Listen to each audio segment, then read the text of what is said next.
All right, thanks for joining on the Back Cave Beats today. I'm joined by a special guest out of Spokane, Washington. His name's M1ko, and we're going to start jumping in just how he first got into music. Uh, I'd say I really started recording like 2021, early 2021. I think I was like 15, freshman in high school, and I always wanted to do something in like media. I started off doing YouTube at first, but and I just kind of transitioned into music. But um, yeah, I started at like 15, like almost 3 years ago now. But yeah, that's about it. Yeah. Where did you come up with your artist name? What was the My process? real name is Miko, but I just put a one in for the I just to change it Oh, up a bit. But it's not a lot into it. But yeah, cool. yeah. Who are some of the artists that you kind of try, not necessarily like make your music like, but kind of like you feel like inspire your sound? Yeah, I'd say like right now, like a lot of babytron, probably that type of style. But um, I don't know. There's a lot of like Cali artists I listen to that kind of like get the vibe I try and go for. Um, I listen to a lot of underground, so I couldn't really say like common, mainstream artists, but Babytron for sure. I'd say like shoot, I don't know honestly. Yeah, It's he's out really of all for Michigan, like right? mainstream. What? Babytron's out of Michigan, right? Yeah, I kind of Yeah. like that sound. Yeah, but Yeah. I hop on a lot of stuff, so Oh, that's cool. Did I'd you say that. have like friends in your life, or what kind of gave you that push to transition from YouTube to music? I had a friend that actually kind of inspired me to do YouTube at first, but I think I don't know after a few years of doing YouTube, I just kind of like said, let me give the music a try, and I went into it, and I didn't really have any friends that did it that I knew of, at least at the start. But I just kind of I just went in, and over time I made new artist friends, and that's about it. I didn't really have like any music friends at the time, but Is there a lot of people out in Washington making music, or is it kind of all over that you kind of connected with people? yeah, there's definitely a lot of Washington artists. I mean, mainly in Seattle, but we got a lot in Spokane. We got a lot in Tri Cities. It's all over, but mainly Seattle, I'd say. But that's about Would it. you say would you say Washington has like its own sound, kind of like New York drill or like Chicago drill has, or Mm, not necessarily. I'd say Washington, like right now at least, is like it's very similar to Cali. I say it's like I don't know. It's like Cali rap mixed in with like I don't know. Honestly, it's very similar to California rap. I'll be honest, but maybe like lyrics are a little bit different, beats are a little bit different, but like I feel like we kind of just I shouldn't say ripped off the West Coast, but like heavily it's an inspired by the extension. West It's an Coast. extension, it's a It's an northern extension, extension. yeah. I wouldn't say we really have our own sound to be honest, but it's just kind of extensions of like Michigan, but also Cali incorporated into one maybe. Oh, But that's I'd say that's what it is. yeah. What is your process for developing a song? Um, usually I don't know. Sometimes I can just write off of nothing, like no beat. I can just write 16 bars or whatever, maybe more. But sometimes I'll get a beat sent to me, and if I really like it, I can write the whole song in 20, 30 minutes. But um, I don't know. I mean, yeah, either I just find the beat and I write to it, or I write to it and then see if a beat matches those lyrics. If it does, I use FL Studio to record, put into FL, and then I just here's my setup, record on that. That's about it. I usually punch in to record, but that's my process. Yeah, that's cool.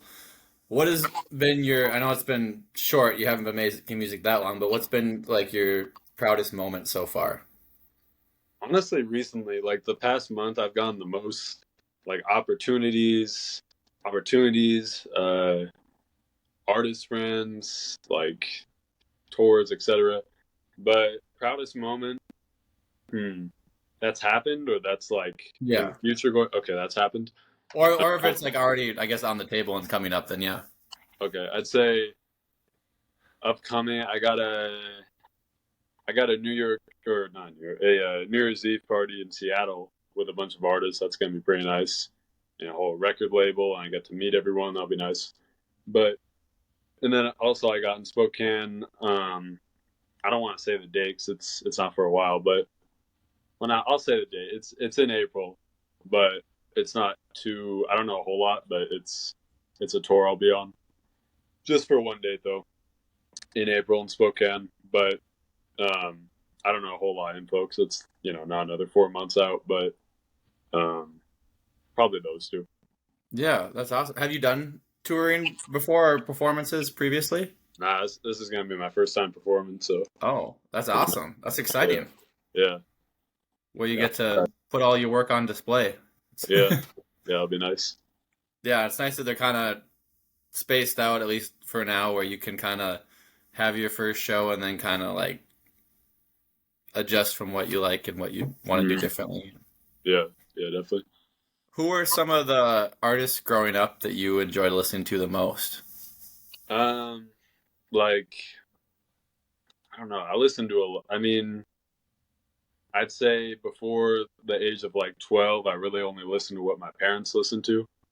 So I'd say back then it was like mm, Alice in Chains, Foo Fighters.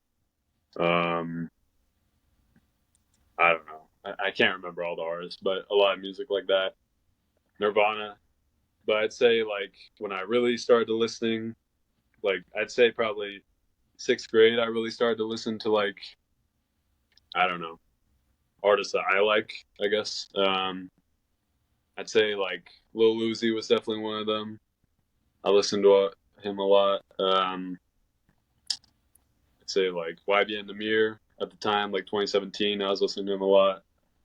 I'd say even like Chief Keef, um, but Eminem a little bit. I think I don't know. I really didn't listen to a whole lot of like old school rap. I'd say, but I don't know. I listened to a fair share of it, but that's about it. So mostly rap, though. That was kind of Yeah, yeah, your lane of music that you mostly listened to.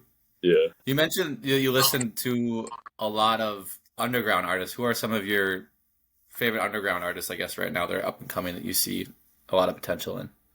Mm, I'd say like one artist actually that I discovered like in March of this year. I really wanted to work with him. I just got song done with him. Draco. He's from Florida. That's definitely an artist I want to work with. I'm glad I got that done. I'd say Draco.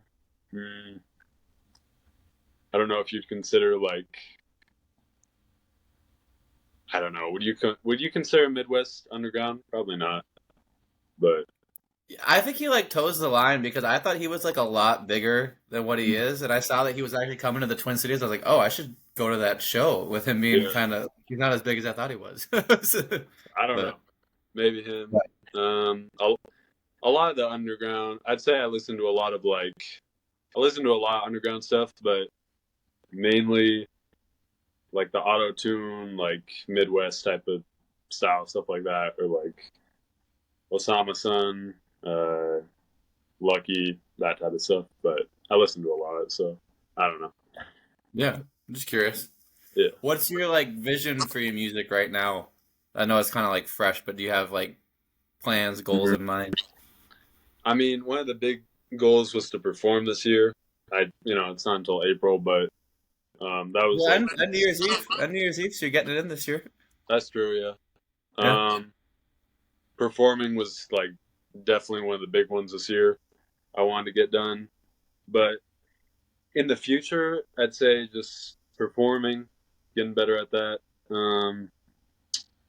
But also just working with more artists, working with more producers, um, marketing. I don't really know a whole lot about promoting, and I just kind of make music and put it out there, which I know isn't that good, but I feel like I had to work to a certain extent to make sure my sound was good, and then learn how to promo. You can't promo You asking, don't you know. stuff to So promote. Yeah, yeah. yeah, but Yeah, there's a lot of, and I'm not an expert by any means, but there's a lot of talk about how you have to do all this promotion stuff, and I feel like kind of like what you're saying, if you don't have a bunch of music for people to go to, it's kind of like I think that like gradually promotes on its own. Like when you build up a mhm, catalog and have more stuff for people to go to yeah, create more listeners because they're gonna be recommended because of this song that sounds like this song type of thing, and you hmm, kind of do promotion that way. yeah, yeah. So how did this last month you mentioned there was a lot of growth, which kind of set up these opportunities? Did you feel like there was a drop of a song or a reel you put out that kind of like started that, or was it just Um, random?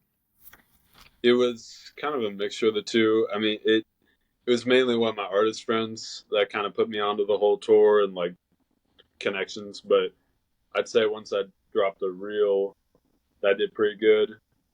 And then I was just like, screw it. So I just bought some promo. That helped even more. I just kept the ball rolling once I started to see, you know, some good stuff happen. But mainly my friend for putting me on to the opportunities. But um, yeah, that's probably what I'd say. Yeah. No, that's cool. I was just curious because I feel like sometimes it's one or the other, where sometimes it's just completely random, or you put out a song and for some reason it connects Yeah, with people and start sharing it. You never yeah, know nowadays. yeah, yeah. That's true. What have you found to be your favorite part in the process of making music to this point? Hmm. Probably writing. I used to. Well, I don't know because I get writer's block pretty bad sometimes. I have to take a few days off, but I don't know. I feel like recording can sometimes be a pain because like I feel like when you're an artist, you're very critical of your work. So if you punch in and you don't, I mean, sometimes if you don't like a single syllable you said correctly, you'll have to redo the whole bar.